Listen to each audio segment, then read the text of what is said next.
Alrighty, happy summer, everybody. Here today to talk a little bit about a very proud Native American tribe known as the Lakota. They also are known as the Dakota or even the Sioux.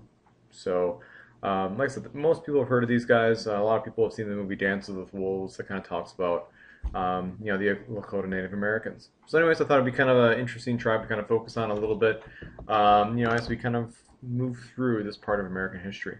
Okay, so let's go ahead and get started. Bear with me. Hopefully everything here works good. There we go. So today we're going to do is kind of talk about where they're from, what they're like, their culture, their religion. But basically, Lakota start their journey on the East Coast. That's where they originally are. Okay, so they start kind of their history, on the East Coast here. But then as the Europeans come across the sea, and start settling the East Coast, Native American tribes, not just the Lakota, are slowly pushed further and further west. And so the Lakota actually have to migrate, and they actually come to Wisconsin and Minnesota areas. And then eventually they get pushed even further out, and they basically settle the Great Plains. All right. Now this is really where the Lakota become famous, because everyone thinks of the Sioux or the Lakota, whatever you want to call them, as being these great warriors on horseback, hunting buffalo and all that stuff. And so that's really kind of the history that we remember them for. But they have been in several places. Okay, so like I just said, this is kind of just exactly what I explained. Originally they're on the East Coast, then they moved to Wisconsin, Minnesota, and then eventually they go to the Great Plains. Interestingly enough, the Lakota were actually farmers. A lot of people always think of Native Americans as being these hunters. They hunt buffalo, or they hunt a buffalo, and they hunt deer or whatever. But a lot of Native American tribes are actually farmers. Farming corn or squash or potatoes. I mean, those are all things that Native Americans farm. In fact, if you ever had a chance to look at Native American foods, you'll notice that a lot of foods that we eat. But what allows for the Native Americans to actually go to the Great Plains and hunt the buffalo is they basically are able to, in essence, trade with the Europeans. The Native American tribe of Lakota come into contact with horses. Horses were originally brought to the Americas by Spain and broke loose and became wild.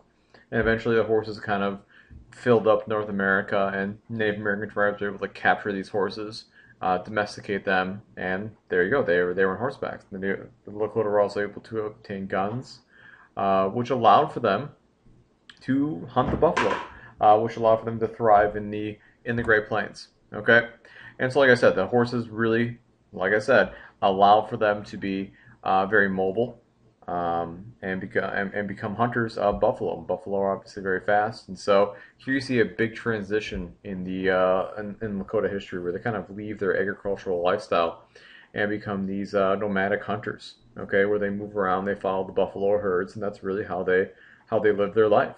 Okay, um, because they are on horseback so much, the Lakota become very famous for their horseback abilities. I mean, they're able to ride horses incredibly well. They're fierce warriors. You don't want to mess with them. They're tough people. Okay. Um, as far as like their religion goes, Native Americans, not just the Lakota, have a very interesting religious view.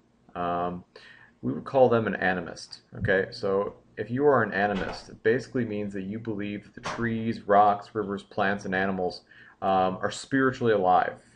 In essence, they are God, which is kind of interesting, because if you look at like a lot of religions, like for instance Christianity or Islam, God traditionally doesn't exist in this realm or this world. God exists in heaven, which is kind of like a separate dimension or a separate realm, whatever you want to call it.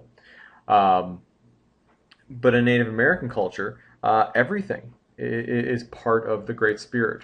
I'm sure you've heard of the term Mother Earth. Mother Earth is a Native American term referring to the fact that the Earth is your mother, and that's part of the God and stuff.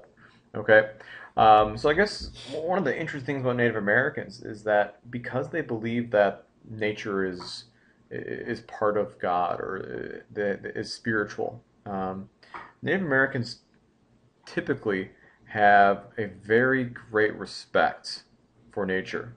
Okay, it's very respected. Nature cannot be tamed. Nature cannot be disrespected. Nature needs to be respected. Okay, so it's a very interesting viewpoint, of Native Americans. In fact, it's even more interesting when you think about hunting. Hunting is obviously very popular here in Wisconsin. In fact, some of you might like to hunt. Um, but for Native Americans, hunting is something they have to do. It's not something they want to do or something that maybe they do for sport. Hunting's a very serious thing because Native Americans believe that when you kill an animal, you're killing a spiritual being. You're killing something that has, in essence, a soul, something that is part of, the Great Spirit, part of God, in essence. So when a Native American kills a deer, they will actually, when the deer dies, they will basically have almost kind of like a ritual or even a funeral, if you will, for the deer, where they'll thank the deer or they'll thank the buffalo, whatever it is that they killed. They'll thank them, um, for their death. They'll say thank you because I'm going to use your meat, I'm going to use your fur, I'm going to use your antlers, I'm going to use your bones, I'm going to use all these things to help my family survive. And so they honor the animal that they just killed. And they kind of show respect because they know it's that what they just did was they killed a spiritual being. Whereas in Wisconsin, when you kill a deer, you usually hear like a woohoo, man, I shot a deer, and you chop off its head and you stick it on your living room wall and stuff. And it's not so much a spiritual thing; it's more of a sport. And so it's very interesting that they have such a very different viewpoint, even on hunting, than a typical American would have. Okay. So, anyways, once again, here's kind of just like I said, the different views that the Native Americans have opposed to the European views. Native Americans revere nature. Whereas European view nature as something that needs to be kind of conquered, something that needs to be exploited, um, you know, for it to work for Europeans. Okay, a little bit more on animism. It's just like I said, the idea that everything is part of um, is part of God, basically. That trees, fish, and animals are all basically spiritual people and need to be respected. Okay. So let's kind of talk about what happened to the Lakota in the end. Obviously, we know how the story ends. The Lakota are eventually pushed off their land and are defeated by the American army. So let's kind of talk a little bit about how that happens. Okay, Americans start to push westward as gold is found, as railroads allow Americans to farm the Great Plains. There's all these things that kind of allow for this expansion into the Great Plains. And when white settlers finally do get to the Great Plains, there's going to be conflict. The Lakota, that is their home, that is where the buffalo are, that is where their food is.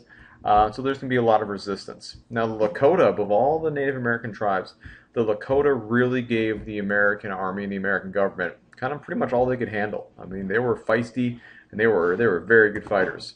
Okay, and so that's why I kind of wanted to focus on the Lakota. One of the first wars that the Americans and the Lakota have is called Red Cloud's War. This is a pretty interesting war because the Native American tribe of the Lakota actually win the war. It's actually the only time the American army lost to a Native American tribe. The American army tried to push the Sioux or the Lakota out of their territory, and the Sioux, led by Red Cloud, actually defeated the Americans. The Americans actually gave up, and they actually had to sign a treaty saying that the Dakotas are Sioux land and that they are the rightful owners of that land. Unfortunately for the Lakota, that was very short-lived. There was another war about 6-7 years afterwards, known as the Great Sioux War of 1876. Most people don't recognize that name of that war, but most people probably recognize one of the battles fought. This is where the Battle of Little Bighorn was fought. And the Battle of Little Bighorn was essentially a battle between Custer and his cavalry versus several thousand Sioux warriors. And this is one of the greatest defeats in American history. Custer and his men are completely annihilated by the Sioux warriors. It's a dark day in American military history. Okay. So anyways, here's some more statistics on the Battle of Little Bighorn. There you see Custer there and rocking the stash there. And then below you see two Native American leaders. This is Crazy Horse, who was really the one who was in charge of the battle for the Native Americans, and then the very famous Sitting Bull, who also we think was there for that battle. Okay, so like I said, there you can see kind of the statistics there.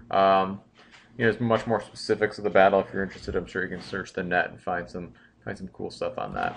Okay. There's kind of a funny Far Side cartoon, ha ha ha. But basically, what happens is that the American government gets kind of sick and tired of fighting the Lakota, and so what the Americans decide to do is go after basically the heart and soul of the Lakota, which is the buffalo. If there's no buffalo, the Sioux can't live their life. And so one of the sad things that we see happening is that the buffalo that used to roam the Great Plains in the tens of millions are basically slaughtered, sometimes for their hides and for their tongues, but also the American government actually hires professional hunters to just go and kill buffalo, just go and wipe them all out. And this was really hurtful to the Lakota because the Lakota looked at the buffalo as kind of like their Walmart. They got everything they needed from the buffalo.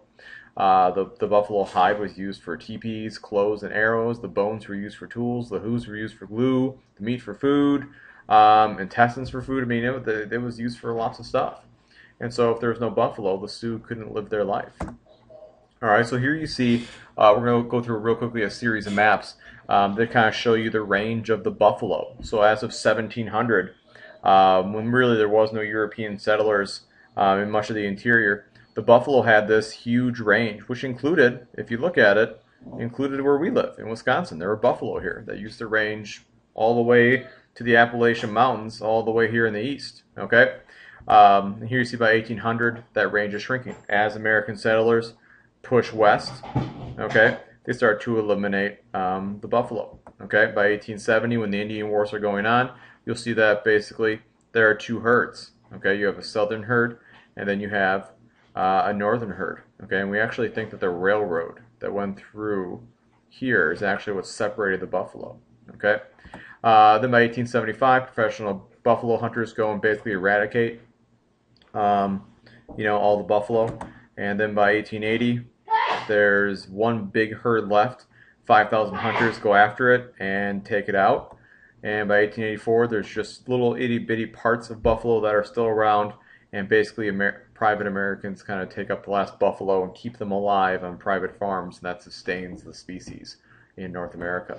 Okay, but once the buffalo are gone, the Lakota really can't live their lifestyle any longer. Typically,